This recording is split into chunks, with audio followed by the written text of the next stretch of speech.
여러분 안녕하십니까? 김항식입니다.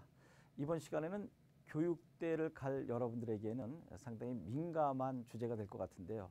저출산의 원인과 그 대책에 대해서 한번 이야기해 봐라 하는 것입니다. 저출산이라고 하는 것은 아이를 조금밖에 낳지 않는다는 것이죠. 과거에는 아이 많이 낳아서 그 아이들이 성장해서 가문을 일으킬 정도가 되었으면 좋겠다라고 하는 시대도 있었을 것이고요. 또 어떤 때는 굉장히 우리가 경제가 열악할 때는 어땠습니까? 아들, 딸 구별 말고 둘만 나와 잘 키우자라고 한 적도 있습니다. 너무 많이 인구가 늘어나게 되니까 우리 경제로 감당할 수가 없었습니다. 그래서 둘만 나와 잘 기르자라고 했었는데 지금은 이제 3명, 4명 낳기를 권장하는 사회가 됐습니다. 그래서 우리가 잘 알고 있는 일부 몇몇 연예인들은 뭐 3명, 4명 낳고 그리고 사회에 이슈화되고 하는 경우가 있었는데 왜 이렇게 됐을까요? 너무나 많은 사람들이 아이를 조금밖에 낳지 않는다는 것입니다. 참 재밌죠? 너무나 많은 사람들이 아이를 조금밖에 낳지 않는다. 그렇다면 왜 이러한 원인이 나왔을까 하는 것을 생각해 보도록 하겠습니다. 여러분, 저출산 원인이 무엇이라고 생각하십니까? 첫째는 저는 개인적인 성향의 측면도 한번 생각해 봐야 할 것인데요. 여러분이 결혼했어요. 그러면 아이 몇 명 낳으려고 생각하십니까? 한 명만 난 낳을 거야. 여자든 남자든 딸이든 아들이든 나 한 명만 낳아서 멋지게 잘 키울 거야. 그렇게 생각하는 사람도 있을 것이고요. 아니면 난 아예 낳지 않을 거야. 왜 내가 인생을 살아가면서 자식을 낳아서 왜 내가 희생해야 되고 나의 삶을 왜 자식한테 다 빼앗겨야 돼? 라고 개인적인 성향과 취향으로 접근해 볼 수도 있는 거 아닌가요? 이건 얼마든지 가능합니다. 근데 이제 두 번째가 더 중요할 것 같아요. 이것은 경제적인 측면일 것 같아요.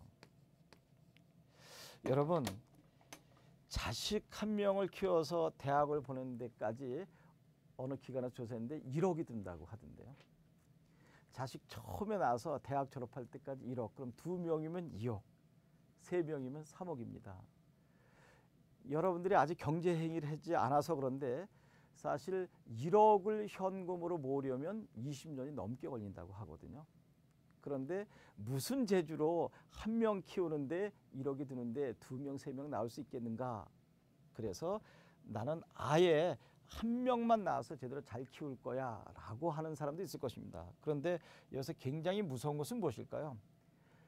여러분 자신이나 아니면 여러분의 부모님께서 정말 경제가 어려워서 고통 속에 빠진 삶을 살고 있었다면 아니면 지금도 살고 있다면 여기서는 이 문제가 나와야 되겠죠. 가난의 대물림. 여러분 이거 참 슬픈 말입니다.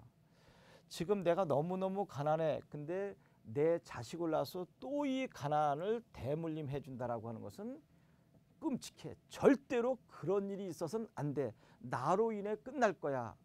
라고 하는 입장이 상당히 좀 많을 거라고 생각합니다.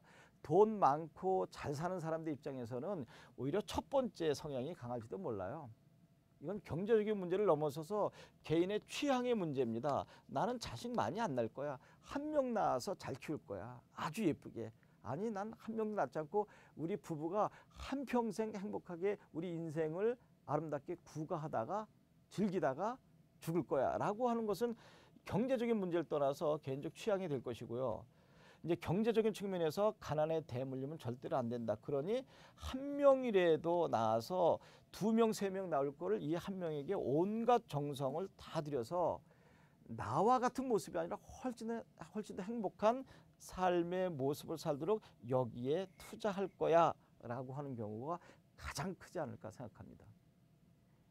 여러분 아무리 봐도 첫 번째보다는 두 번째가 설득력이 있지 않을까요? 그렇다면 제가 처음에 여러분들에게 특히 교대 갈 여러분들에게는 민감한 사안입니다라고 이야기했죠. 왜 그럴까요? 학급 속에 학생들이 과거에는 50명에서 60명 정도 됐었어요. 저희가 고등학교 될 때는 70몇 번까지 있었으니까요. 그런데 지금은 초등학교 다니는 학생의 수가 점점점 줄어들고 있다. 특히 도심에서야 뭐 이야기할 것은 없겠죠. 도심은 여러분 굉장히 학생들이 많이 몰리는 경우 있고 또 위성도시도 마찬가지고요. 그런데 어디를 한번 가볼까요? 시골 한번 가볼까요? 시골에 이미 이촌향도 현상이 60년부터 일어났습니다. 이촌향도 아시죠? 시골을 떠나서 도시로 향해 간다. 그러면 시골 마을을 가게 되면 거의 대부분 노인들밖에 안 계십니다. 젊은 사람들이 어쩌다가 있어도 다문화 가정의 아이들이라고 하는 것. 이게 심각한 문제죠. 그래서 한 학급에 5, 6명 정도 되는 학급도 상당히 많고 심지어는 분교에는 전교생이 5, 6명밖에 안 돼서 폐교 위기에 가는 경우가 있습니다. 그러면 교사가 될 여러분들, 특히 초등학교 교사가 될 여러분들은 설 자리가 없어지는 것 아니겠습니까? 이렇게 해서 저출산 문제가 교육대에 가야 할 여러분들에게까지 취업의 위기에 직면하게 하는 원인이 된다라고 하는 것까지 파급시켜 생각해 보았습니다. 그러면 이렇게 크게 개인적 취향에 관한 문제, 경제적인 문제의 원인 2개를 잡아봤습니다. 물론 이것보다 훨씬 창조적인 원인 접근이 여러분들에게 나올 수 있겠죠. 그것을 여기서 3번째, 4번째로 더 줄 수도 있겠지만 여러분에게 할 기회를 드리고요. 그럼 이제 대책을 마련해야 할 것입니다. 이 저출산으로 인해서 이렇게 엄청난 문제점이 발생된다고 하면 어떻게 해야 1명, 2명이 아니라 2명, 3명, 4명 정도 건강한 가정을 이룰 수 있게 해줄 것이냐 하는 것입니다. 그러면 여러분 항상 그랬지만 원인에 따른 문제를 분석해서 대책을 마련하는 것이 가장 좋다 그랬죠. 개인적인 성향의 문제는 이 사람들과 뭐 상담을 통한다든지 아니면 이 사람들의 가치관이 바람직하지만은 않다라고 하는 분위기를 조성해서 이 사람들의 취향을 바꿔주는 프로그램을 만드는 것도 매우 중요할 것입니다. 뭐 드라마 뭐 이런 것들도 매우 좋겠죠.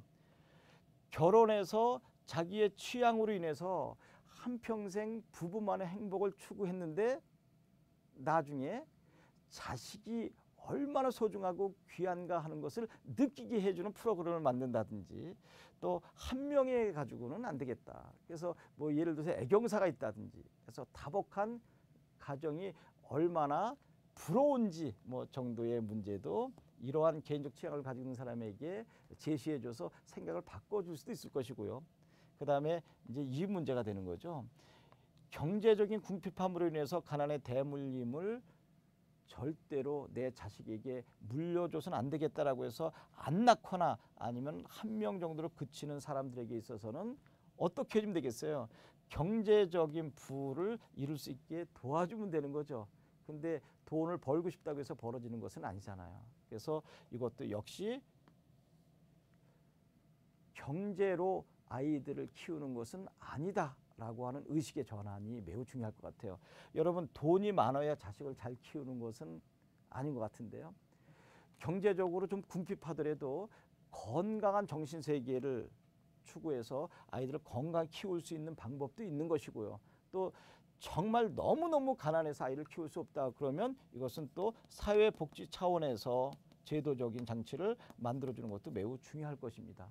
그렇게 해서 개인적인 문제, 경제적인 문제의 원인을 분석해보고 또 여러분 나름대로 여기에 대한 대책을 한두 가지 더 마련해 볼 수 있을 것입니다. 이렇게 해서 저출산의 원인 그리고 대책을 저 혼자의 생각이 아닌 여러분들과 하나하나 생각을 해보았습니다. 여기서 거론하지 않은 많은 부분들을 여러분만의 생각으로 접근해 보는 것도 매우 중요하다고 생각합니다. 여러분 이 다음에 결혼하시게 되면 적어도 3명 이상 낳아서 이런 문제가 없도록 해봅시다. 고맙습니다.